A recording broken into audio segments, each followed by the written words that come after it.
Before there were fields, there was only earth.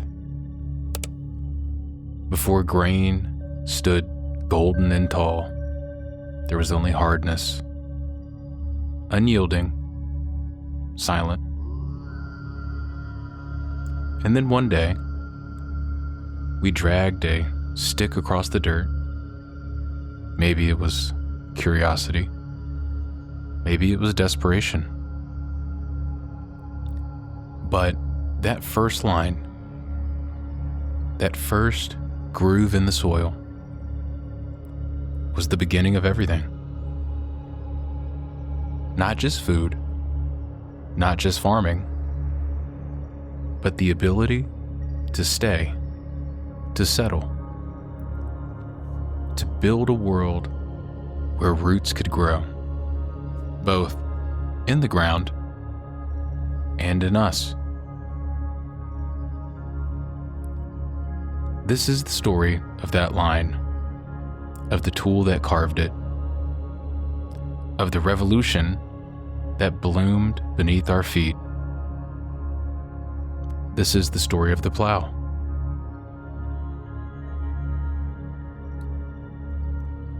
Close your eyes. Imagine bent over backs, hands sunk in the soft earth,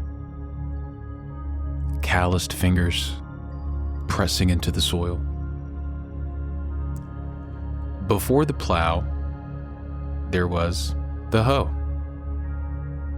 A stick, a stone bound to wood, a sharpened bone.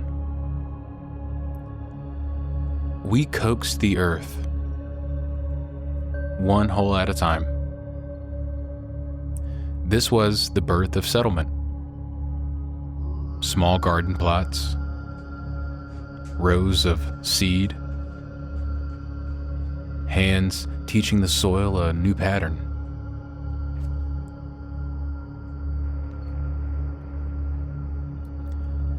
Neolithic peoples across Mesopotamia, Egypt, and Europe dug with digging sticks and early hoes, tools shaped from antler, wood, stone.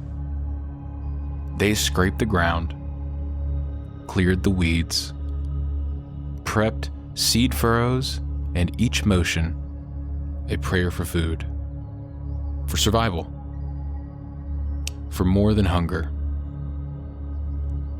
These tools were hard-earned. The first hoes had no handles. Farmers crawled across fields, shaping soil from the ground up. Yet, they worked, and slowly, steadily, they built permanence. It's wild to imagine that civilizations began with just one person, just poking the dirt,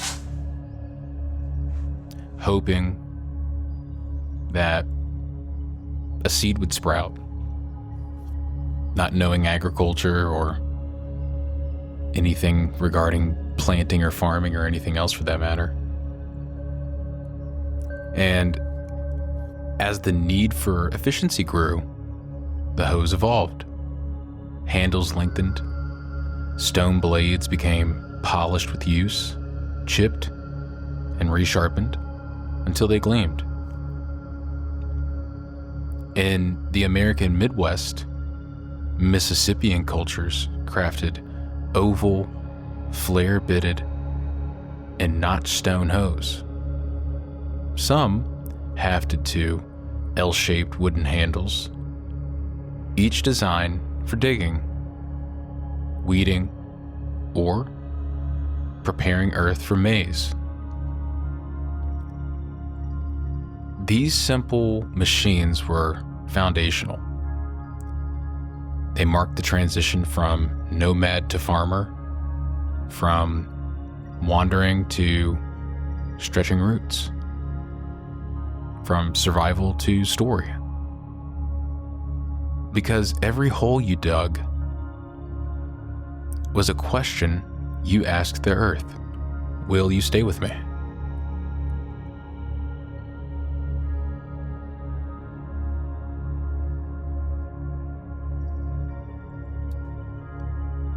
And for a moment, if you could feel the weight of a simple beam, the Ard, dragged across fertile soil, a wooden pole, pointed at its tip, cracks the crust.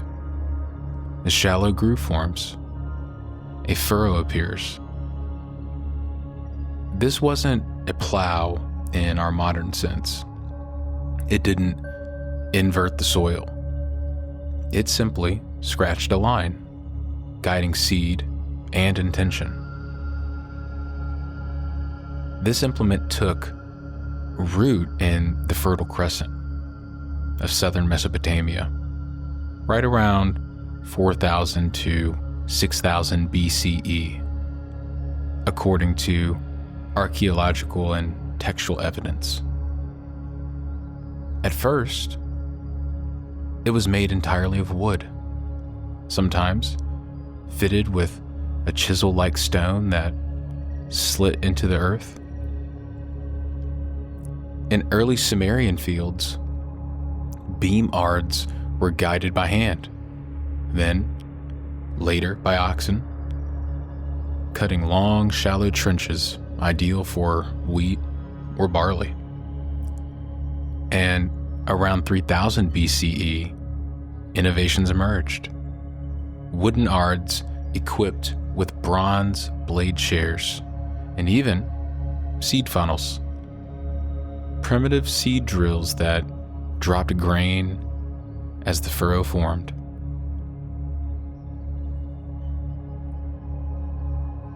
These dual-function tools transform planting efficiency and harvest yields.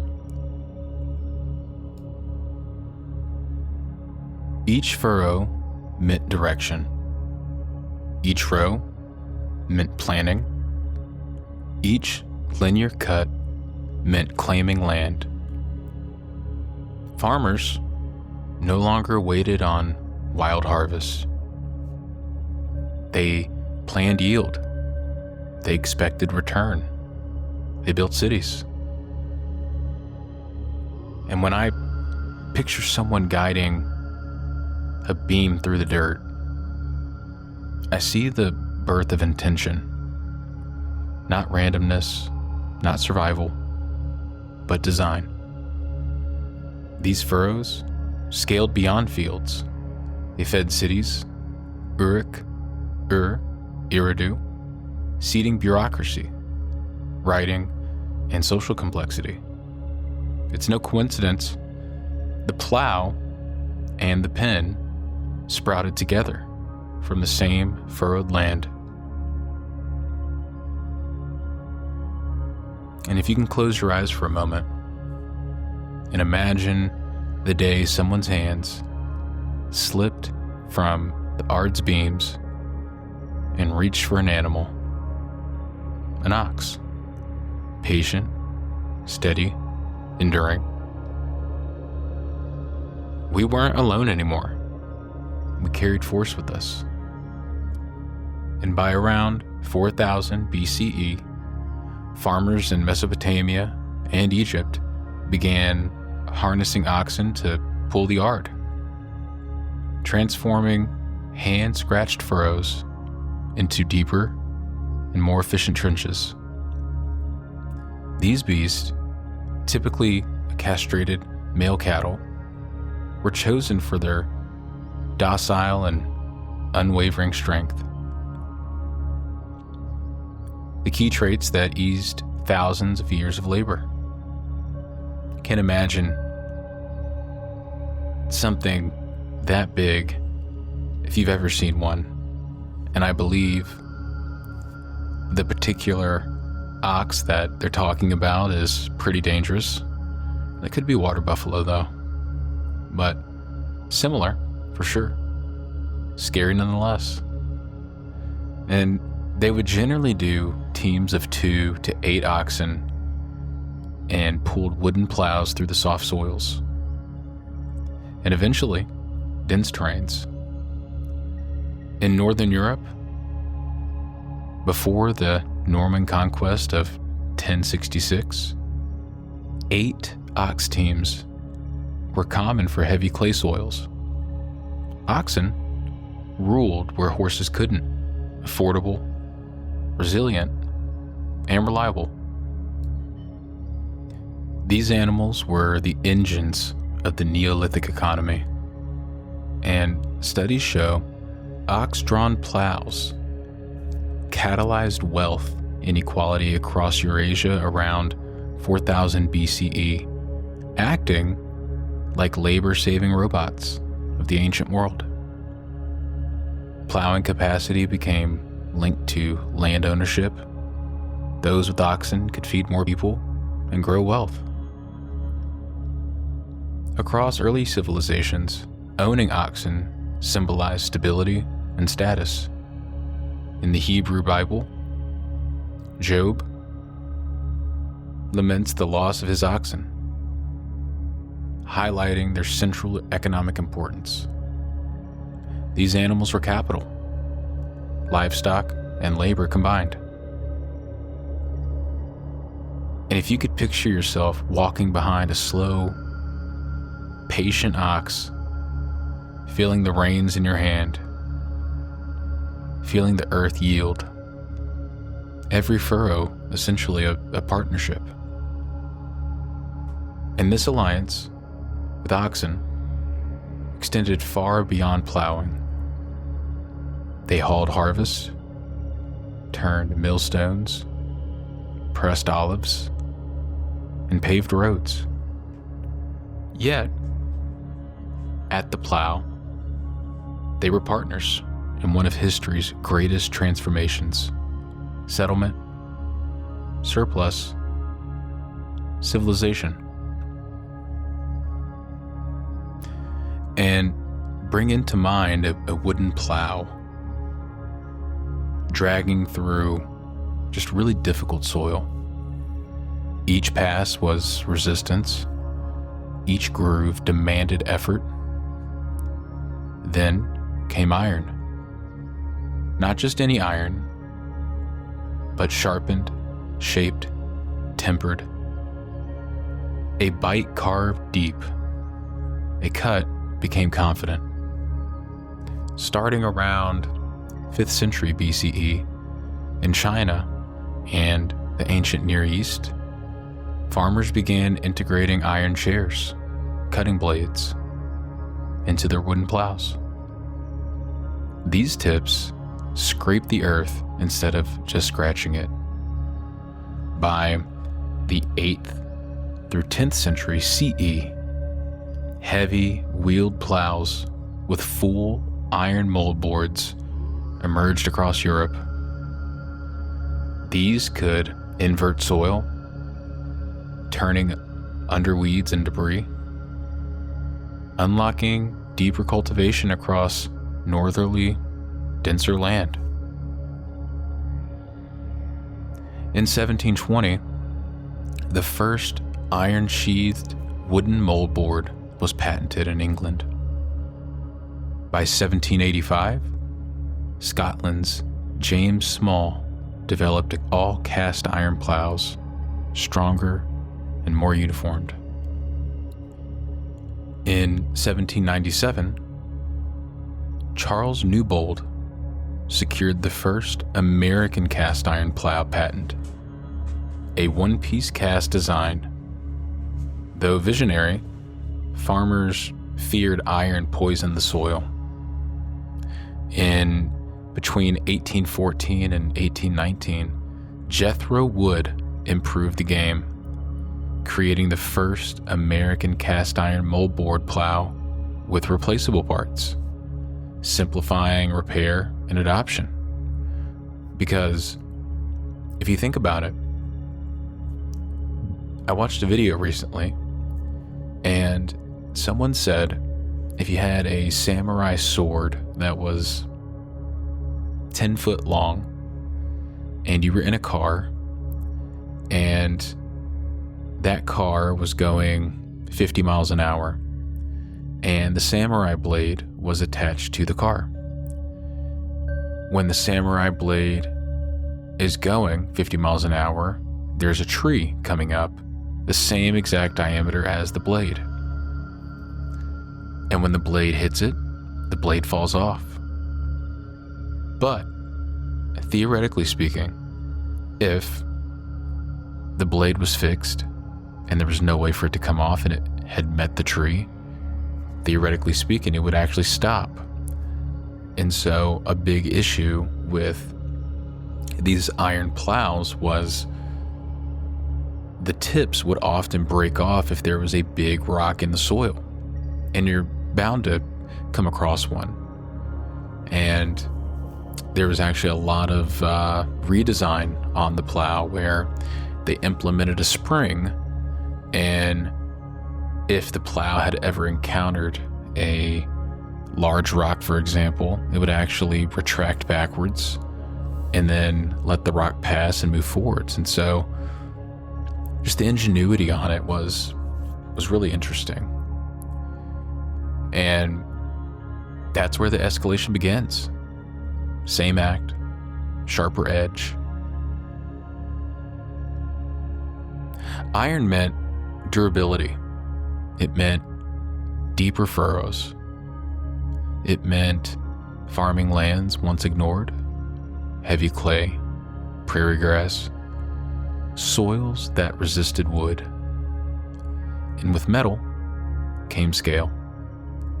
And with scale came power. Larger farms, longer seasons, much greater yields.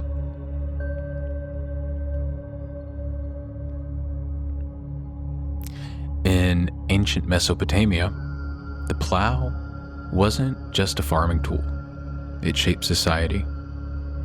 Drawn by oxen over the fertile plains between the Tigris and the Euphrates, it turned soil and sowed surplus. Surpluses fed city-states such as Uruk and Ur, fueling bureaucracy, writing, temples, and armies. Essentially, agriculture birthed empire. Elsewhere along the Nile, Egypt's basin irrigation was paired with plowing to harness floodwaters. Wooden ard plows cut through soft soil, preparing the vast fields. This symbiosis of water and blade created the economic base for pharaohs, monuments, and centralized rule. Across ancient cities, the plow carried spiritual weight as well. In Mesopotamia, the agricultural god Ninurta was often depicted with a plow, his emblem of fertility and kingship. Kings who controlled plow and field-controlled food supply, and by extension, power. To till the land was to claim the land, and by extension, to claim people. The plow became a metaphor of stewardship and sovereignty. I imagine the constant rhythm of blade and draft, ancient hands paused at dusk, surveying fields stretching beyond the horizon, and knowing every line held both food and future. Surplus also bred hierarchy. Those with tools and animals grew rich. Those without labored. Irrigation systems required coordination. Canals needed maintenance, scheduling, distribution. This fostered record-keeping, taxation, temple economies. The humble plow had sprouted civilization, division of labor, priesthood, monarchy, all swirled around it.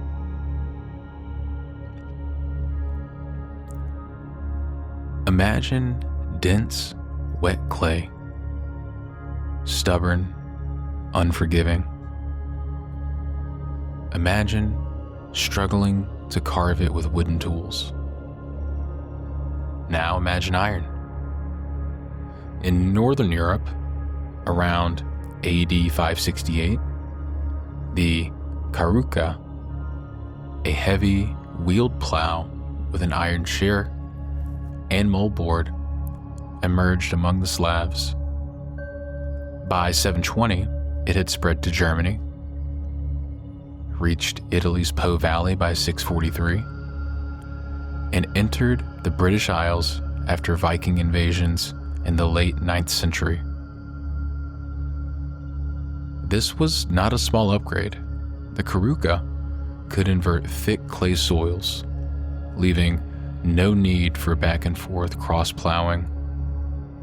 Teams of 4 to 8 oxen became essential, pulling iron blades deeper and straighter than any wood could manage. By 1000 AD, the heavy plow had entered its golden era. It unleashed a northern agricultural boom. Farmers could now break pastures, silted forest, and drain marshes. Land once deemed unusable. Population density and urbanization spiked. Estimates suggest the heavy plow contributed roughly 10% of medieval's Europe's urban growth between 900 and 1300.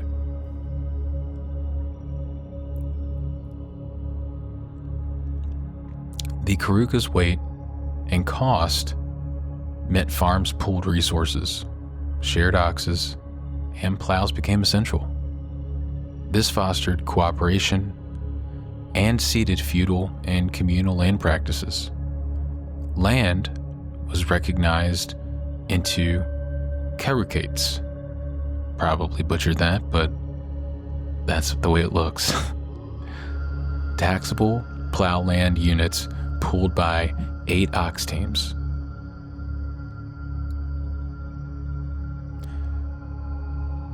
Meanwhile, the moldboard's ridges improved drainage, reduced weeds, and increased yields. Soil science was born. The plow didn't just shape land. It shaped feasts, markets, cities, laws, and power structures, all engraved in the lines of iron that cut through earth. Imagine a world beginning to think, not just to plow. Farmers no longer accepted random planting. They began to ask questions. What if soil could rest? What if we changed crops for balance? What if we changed the design of the plow itself? By the 14th through 17th centuries, Renaissance thinkers revisited ancient agricultural,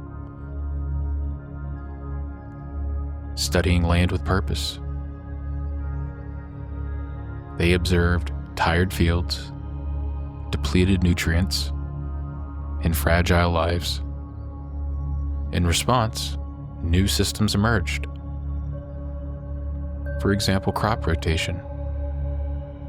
Beyond the old 2-field setup, they introduced the 3-field system, dividing land into thirds: winter grain, spring crop, fallow.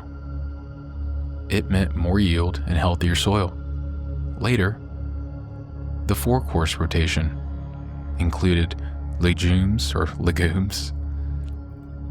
and root crops, further rejuvenating fields and feeding animals year-round. The horse collar freed horses from painful harnesses, allowing faster, wider plowing and planting more land. The plow itself gained adjustable depth, metal parts, and interchangeable components, turning craft into science. It feels like a tipping point when humans turned farming into research, not war or art, but cultivation. The plow became a teacher, soil became the lab. The 3-field system allowed 2 harvests per cycle, doubling output, and reduced hunger risk. Inventors like Camilo Torello formalized rotation rules, even patenting systems in Venice around 1566. Land productivity surged. More food meant more people, more thinkers, more change, and the world shifted. And moving forward, if you could picture a blacksmith's forge in Grand Detour, Illinois, 1837.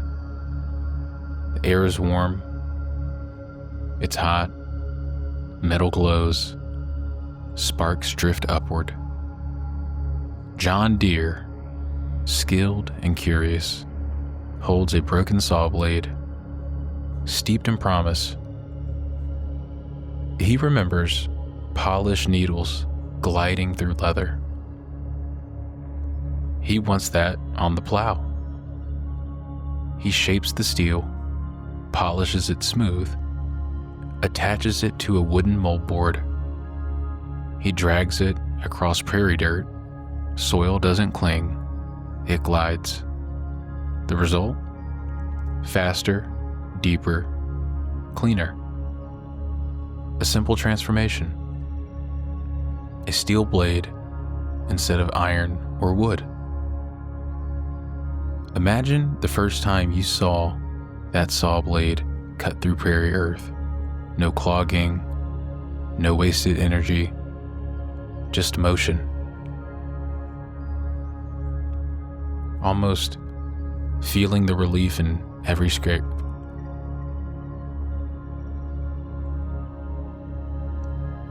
Almost feeling the relief in every scrape.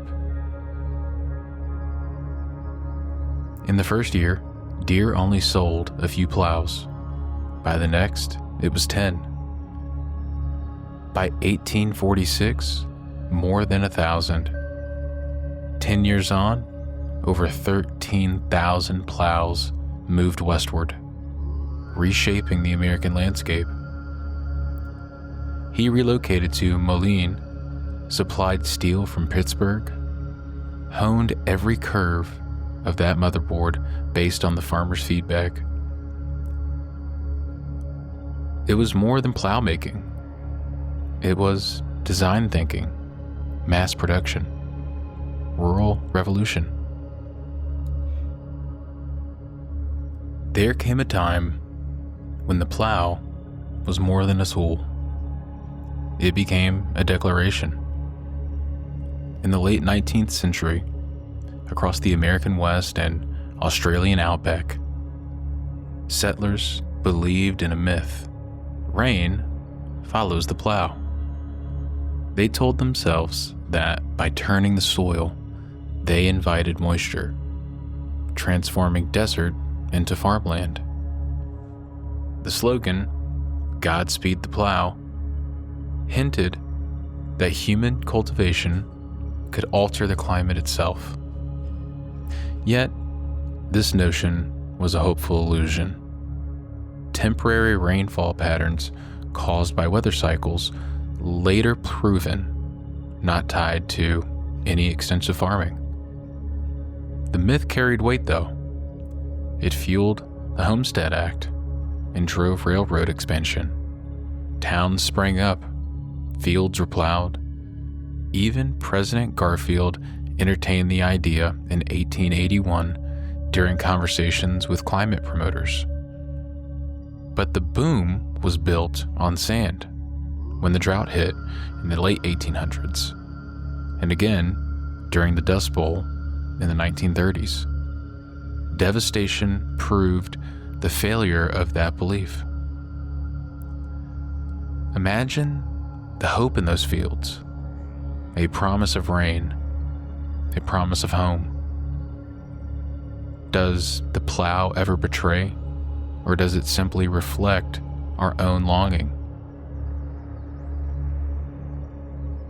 In the myth's embrace, the plow signified transformation, civilization over wilderness.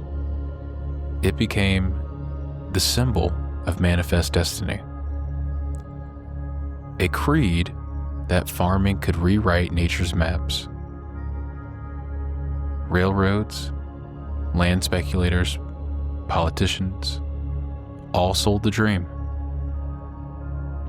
They painted the arid West as fertile frontier, cloaked in the inevitability of progress. The documentary The Plow That Broke the Plains in 1936 captured this tragedy. Rampant plowing, followed by dust storms and ecological collapse. It warned that when ideology meets tillage, the soil pays the price. Today, the plow stands at crossroads, forcing us to question stewardship versus exploitation. It remains a symbol of hope for abundance, but also a reminder of ecological hubris. We must reckon with its legacy. The people displaced, the land scarred, the myth exposed. Modern agriculture stands at a crossroads. Heavy machinery now rolls where ox-painted plows once carved the land. GPS-guided planters and harvesters replace hands-on labor, promising efficiency. But beneath their steel shell lies a delicate reality. Our methods both nourish and erode the soil beneath our feet. No-till farming emerged to protect soil. Seeds planted directly with minimal disturbance and residue left to blanket the earth. The goal was clear: prevent erosion, retain water, store carbon. Yet, conventional no-till often relies heavily on herbicides used on herbicide-resistant crops. That approach, far from regenerative, can degrade biodiversity and pose risks to ecosystems and even human health. Contrast with this holistic, regenerative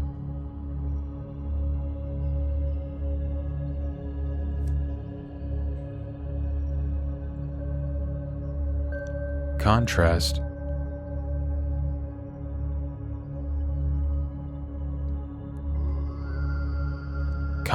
this with holistic, regenerative systems that blend no-till with cover cropping, crop rotation, managed grazing, composting, and agroforestry.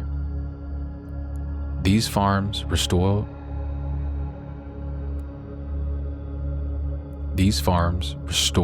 soil carbon, bolster biodiversity, and balance the needs of yield and ecology.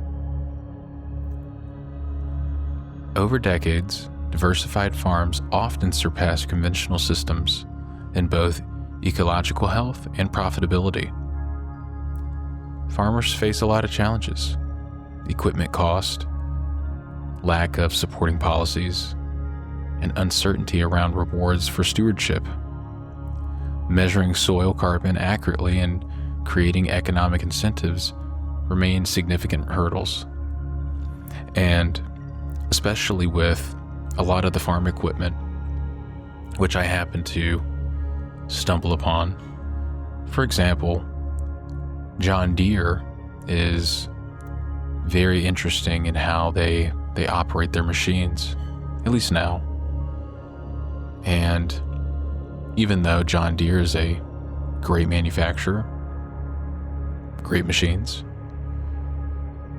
they are brand specific, and no one can work on a John Deere tractor unless they own a John Deere computer, which, technically speaking, if I'm not mistaken, I could be wrong, but this is just what I've learned, the only ones who are supposed to own John Deere computers are John Deere technicians.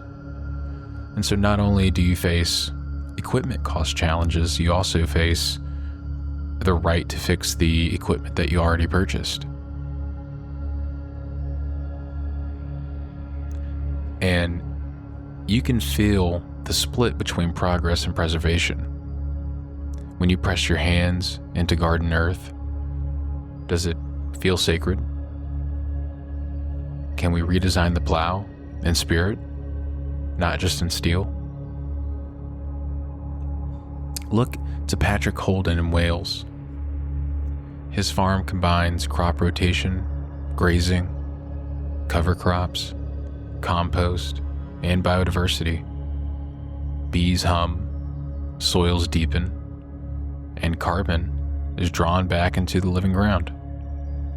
Holden suggests farmers should be paid as carbon stewards, guardians of soil rather than mere food producers. This is the heart of the matter. The plow, a symbol of dominion, holds potential for regeneration. We stand at a threshold.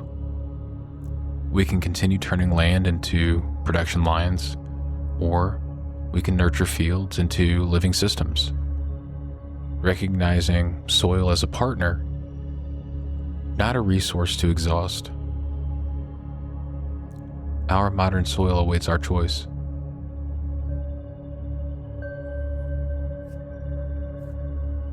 And as we end this, it began with a silent scratch, a wooden beam on earth, a groove in the soil, a promise. It began as hope, a seed sown, a partnership between hand and ground.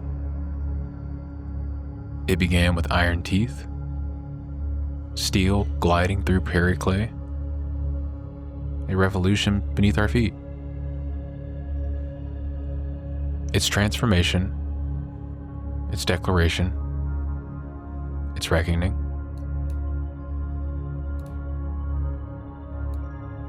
It's human. From labor's first furrow to mechanized plows that carve nations, to soil held together by hope and stewardship, every line shaped land and lives.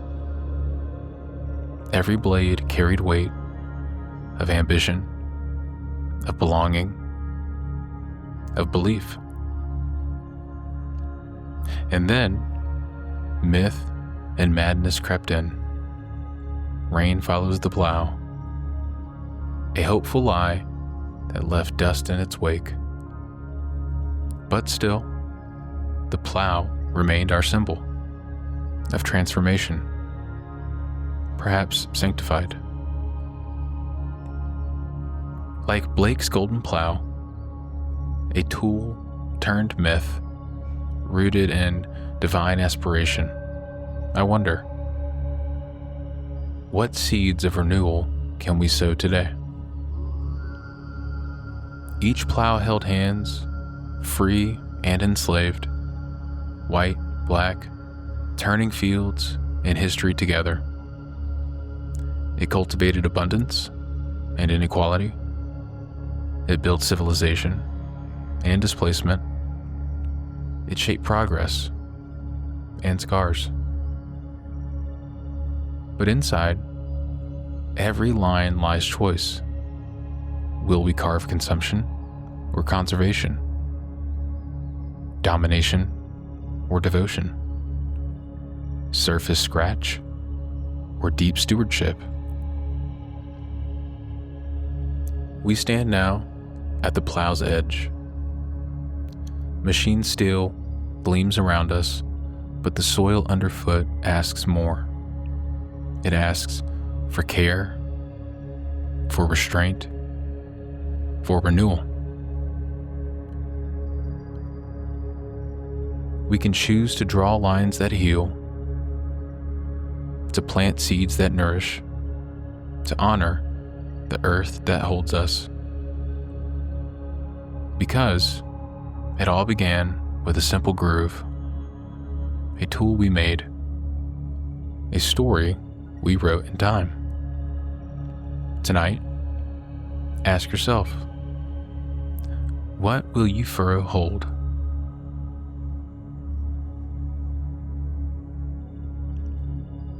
Tonight, ask yourself, what will your furrow hold? What roots will you plant with intention?